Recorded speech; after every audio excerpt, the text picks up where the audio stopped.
तो स्वागत है आपका संकल्प स्पीसीज में। आइए देखते हैं मॉडर्न हिस्ट्री की चैप्टर नंबर 3 जिसमें है क्षेत्रीय राज, पंजाब और मैसूर। ये घटनाचक्र की एमसीक्यू है जिसमें सारे पीसीएस और सारे एग्ज़ाम की क्वेश्चन आंसर कवर किया गया है। ये स्पेशली जो बिहार टीचर वैकेंसी आई है उसके लिए करवा रहे हैं और 69th बीपीएससी प्री के लिए इम्पोर्टेंट होने वाला है। ये स्पेशली ये दोनों के लिए बहुत इम्पोर्टेंट है और अदर कई एग्ज़ाम के लिए बहुत इम्पोर्टेंट है। तो इसमें क्या था कि क्षेत्रीय राज और क्षेत्रीय राज में जो पंजाब और मैसूर के बारे में देखते हैं। उसमें थोड़ा सा आप थ्योरी को थोड़ा सा पढ़ते जाइएगा। हम क्या कर रहे हैं, इसको वीडियो को पॉज करके पढ़ लीजिएगा। यहाँ पर क्षेत्रीय राज जैसे महाराजा रंजीत सिंह के बारे में दिया है, जिसका जन्म 13 नवंबर 1780 को होता है। कहाँ पर होता है? सुकरचकिया मिसल में। और किसके घर में होता? महान सिंह के घर में। महाराजा रंजीत सिंह और अंग्रेज के बीच 25 अप्रैल 1809 को अमृतसर की संधि हुई और उसके बाद रंजीत सिंह 1818 में मुल्तान, 1819 में कश्मीर और 1837 में पेशावर जीत लिया था। 1898 में जब अफगानिस्तान के शासक जमान शाह पंजाब पर आक्रमण किया और वापस जाते समय उसकी तोप चेनाब नदी में गिर गया, तो रंजीत सिंह ने निकलवा कर उसके वापस गिफ्ट या जो उपहार भेजवाया था। और इस सेवा के बदले में जन्म शाह ने लाहौर पर अधिकार करने की अनुमति दे दिया था रंजीत सिंह को। तब 1799 में रंजीत सिंह ने लाहौर पर अपना तत्काल अधिकार प्राप्त कर लिया। उसके बाद उसे राजधानी बनाया और जमान शाह ने उसे राजा की उपाधि दी थी और लाहौर को अपना सूबेदार मान लिया था। उसके बाद 1805 में अमृतसर को भी भंगी मिसल से छीन लिया। उसके पश्चात पंजाब को राजनीतिक राजधानी था लाहौर और धार्मिक राजधानी अमृतसर बनाया था। उसके बाद रंजीत सिंह के एक योग्य शासक था। उन्होंने कहा कि ईश्वर की इच्छा थी कि मैंने सभी धर्मों की एक निगाह से देख सकूं, इसलिए उसने दूसरी आँख की रोशनी छीन ली थी। उसके बाद था अफगान आमिर शाह शुजा ने रंजीत सिंह को कोहिनूर की हीरा प्रदान किया था। 1839 में रंजीत सिंह की मृत्यु के बाद उसके पुत्र खाडक शासन पर बैठे थे। इसे अफीम खाने की आदत थी। उसके बाद शासन के दौरान शीघ्र ही दरबार में 2 विरोधी दल संघावालीय सरदार जो चैत सिंह और अतर सिंह, लहान सिंह तथा उसके भतीजे अजीत सिंह और डोगरा बंधुओं ध्यान सिंह और गुलाब सिंह सुचेत सिंह के प्रतिद्वंद्वित्व के कारण पंजाब में अराजकता फैल गई। चिलियावाला युद्ध 13 जनवरी 1849 को लड़ा गया था। इस युद्ध में अंग्रेजी सेना के नेतृत्व लॉर्ड गॉफ ने किया था और सिख सेना के नेतृत्व शेर सिंह के नेतृत्व में लड़ी थी। यह युद्ध अनिर्णित रहा था, अनडिसाइडेड रहा था। इस युद्ध के समय भारत का गवर्नर लॉर्ड डलहौजी था। उसके बाद देखते महाराजा दिलीप सिंह सिख के साम्राज्य के अंतिम शासक थे। उन्होंने 1843 से 1849 तक शासन किया था। दिलीप सिंह ने सिख धर्म छोड़कर ईसाई धर्म को अपना लिया था और उन्होंने रूस की यात्रा की थी और इसका निधन अक्टूबर 1893 में पेरिस में हो गया था। इसकी अंत्येष्टि इंग्लैंड में हुई और 1849 में द्वितीय एंग्लो सिख युद्ध के समाप्ति पर अंग्रेज द्वारा पंजाब का विलय कर दिया गया था और दिलीप सिंह को पेंशन देकर ब्रिटेन भेज दिया।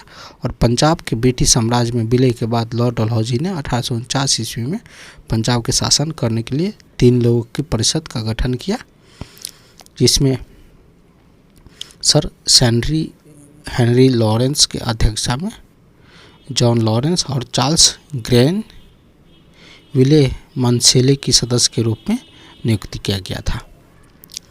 उसके बाद देखते हैं प्रथम एंग्लो मैसूर वार हुआ था 1767 से 1769 तक। इस युद्ध में हैदर अली विजय हुआ था जो अंग्रेज गवर्नर बेरिलेस्ट था। युद्ध 4 अप्रैल 1769 को मद्रास की संधि द्वारा समाप्त हुआ। द्वितीय एंग्लो मैसूर वार 1780 से 84 के बीच में हुआ था। हैदर अली निजाम तथा मराठों के साथ मिलकर अंग्रेजों के विरुद्ध यह एक मोर्चा बनाया। 1780 में हैदर अली ने कर्नाट पर आक्रमण कर दिया था तथा कर्नल बेली के अधीन अंग्रेजी की सेना को हराकर आरकट पर अधिकार कर लिया था। इसी दौरान टीपू ने हेक्टर मुनरो की सेना को पोलीपुर नामक स्थान पर हरा दिया था। जो टीपू कौन थे? तो हैदर अली के बेटा थे। 1881 में हैदर अली का सामना अंग्रेज जनरल आयरकूट से हुआ और जिन्होंने पोर्टोनोवो में 1 जुलाई 1781 में और पोलीलूर और सोलिंगूर में हैदर अली को परास्त कर दिया। दिसंबर 1882 में हैदर अली की मृत्यु के बाद टीपू सुल्तान अंग्रेजों के विरुद्ध संघर्ष जारी रखा था। अंततः मैंगलोर की संधि जो 1884 में होता है, जो द्वितीय एंग्लो मैसूर वार की समाप्ति हो गया था। उसके बाद टीपू सुल्तान श्रीरंगपट्टनम को राजधानी बनाया था और यहाँ जैकोबिन क्लब की स्थापना किया था और उसका सदस्य बन गया था। साथ ही साथ उसने अपनी राजधानी फ्रांस और मैसूर की मैत्री का प्रतीक स्वतंत्रता का वृक्ष रोपा था। टीपू सुल्तान ने अपने समकालीन विदेशी राज्यों में मैत्री संबंध बनाने तथा अंग्रेजों के विरुद्ध उनकी सहायता प्राप्त करने के लिए ईरान, कुस्तुनिया जो आधुनिक में इस्तांबुल है, अफगानिस्तान, फ्रांस आदि के में दूत मंडल भेजे और आधुनिक रीति पर दूतावासों की स्थापना की। उसके बाद देखते हैं तृतीय एंग्लो मैसूर वार हुआ था कब? 1790 से 92 में। अवसान श्रीरंगपट्टनम की संधि द्वारा समाप्त हुआ था जो 1792 में हुआ। इस संधि में अंग्रेज की ओर से कॉर्नवालिस था और मैसूर के टीपू सुल्तान शामिल थे। इस संधि में टीपू सुल्तान को 3 करोड़ रुपया देना था, जिसमें 1.5 करोड़ रुपया दिया और बदले में अंग्रेज ने इसके 2 बेटों को बंदी बनाकर ले गया। उसके बाद चतुर युद्ध होता, एंग्लो मैसूर वार होता 1799 के दौरान अंग्रेजों से लड़ते हुए टीपू सुल्तान मारे गए। इसके कुल सदस्यों को विल्लोर की कैद में कर दिया गया। इस युद्ध के समय अंग्रेजी सेना को वेलेस्ली और स्टुअर्ट ने अपना नेतृत्व प्रदान किया था। मैसूर के जीतने की खुशी में आयरलैंड के लॉर्ड समाज ने वेलेस्ली को मार्क्सिस्ट की उपाधि प्रदान किया था। युद्ध के बाद अंग्रेज ने मैसूर की गद्दी पर पुनः अडियार वंश की एक बालक कृष्णराज को बैठा दिया तथा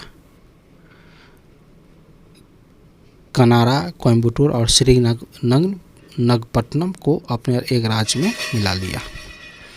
बेगम समरो जो 1750 से 1836 तक रही थी, एक अति प्रसिद्ध चर्च का निर्माण मेरठ के निकट सरदाना में करवाया था। बेगम समरू के पति एक यूरोपीय वाल्टर रेनहार्ट सांब्रे थे, जिन्होंने कई रियासतों की सैन्य सेवाएं प्रदान की थी।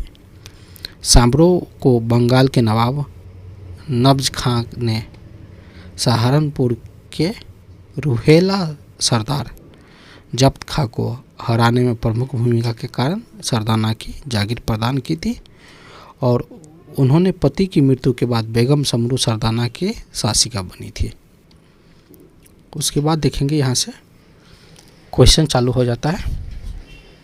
पहला नंबर क्वेश्चन है कि रंजीत सिंह के राज में शामिल था, क्या शामिल था? तो श्रीनगर शामिल था। श्रीनगर को कब अपने अंदर मिलाया था? तो 1818 ईस्वी में। जो कश्मीर है उसको कब मिलाया था? तो कब मिलाया था कश्मीर को? 1818 में मुल्तान को मिलाया था, 1819 में कश्मीर को मिला था, 1834 में पेशावर को जीता था। यहाँ पर होगा श्रीनगर को 1819 ईस्वी में। रंजीत सिंह के मिसल से किस मिसल से संबंधित है? तो रंजीत सिंह शुक्रचकिया मिल से संबंधित है। महाराजा रंजीत सिंह की राजकीय राजधानी कहाँ थी? तो लाहौर पॉलिटिकल राजधानी थी, याद रखिएगा, पॉलिटिकल राजधानी थी।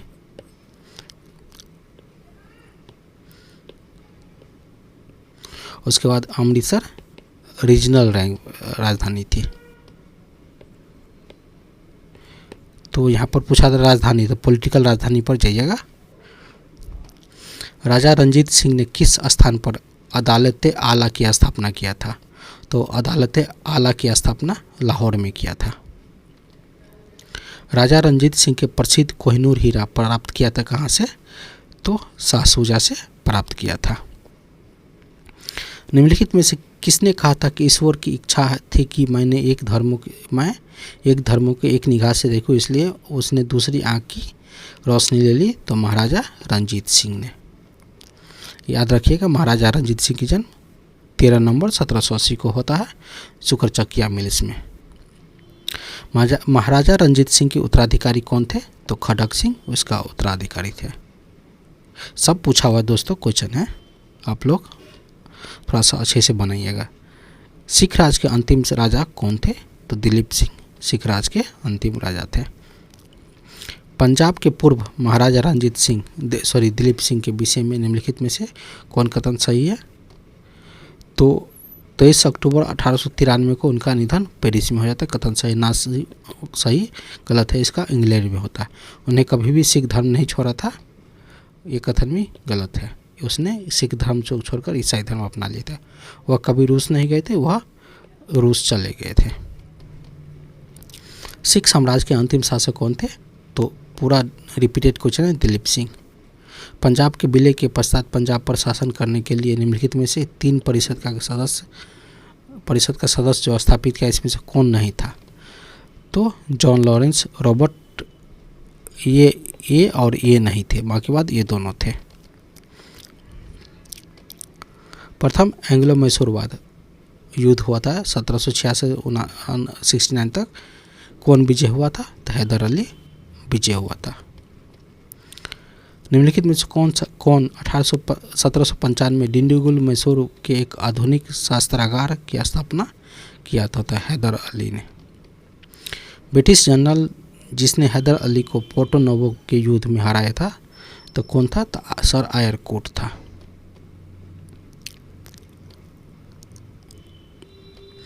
टीपू सुल्तान ने अपनी राजधानी कहाँ बनाई थी? तो टीपू सुल्तान श्रीरंगपट्टनम राजधानी बनाई थी।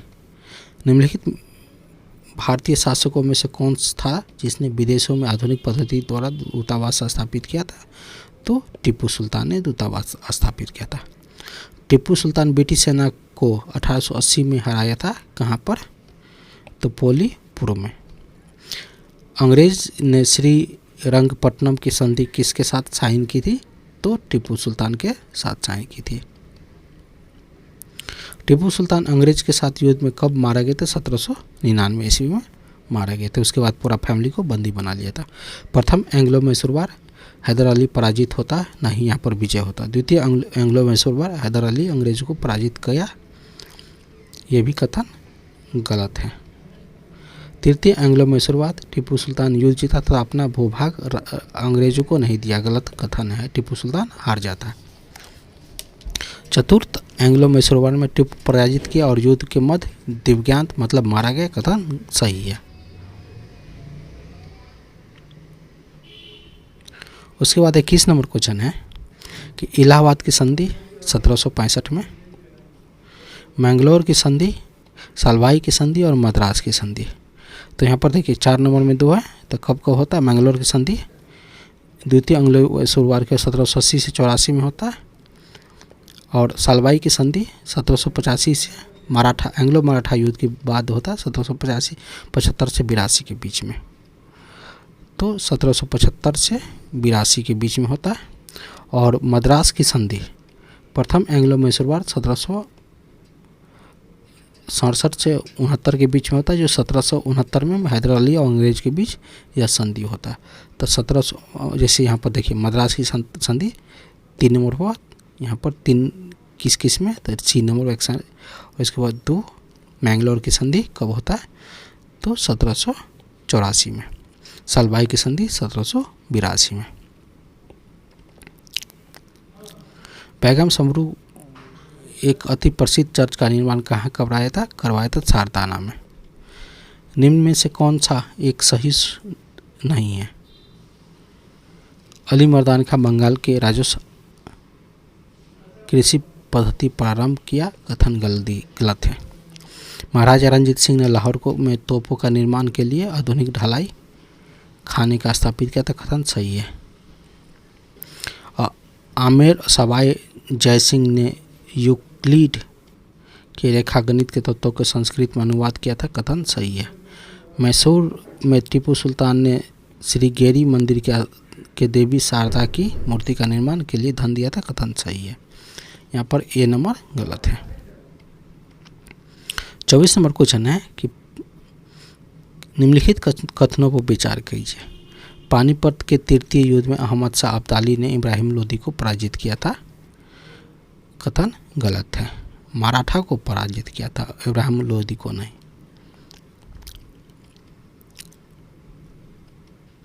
उसके बाद है तृतीय एंग्लो मैसूर युद्ध में टीपू सुल्तान की मृत्यु हुई थी, यहाँ पर तृतीय नहीं होगा चतुर्थ में मृत्यु हुई थी, कथन गलत है।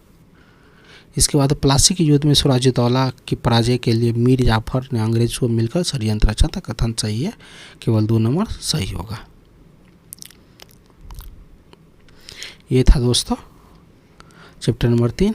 जल्दी हम चैप्टर नंबर 4 लेकर लौटेंगे, जिसमें गवर्नर और गवर्नर जनरल होगा और वाइसराय होगा। तो चैनल के साथ बने रहे, यह बहुत इंपॉर्टेंट होने वाला बिहार शिक्षक बहाली के लिए।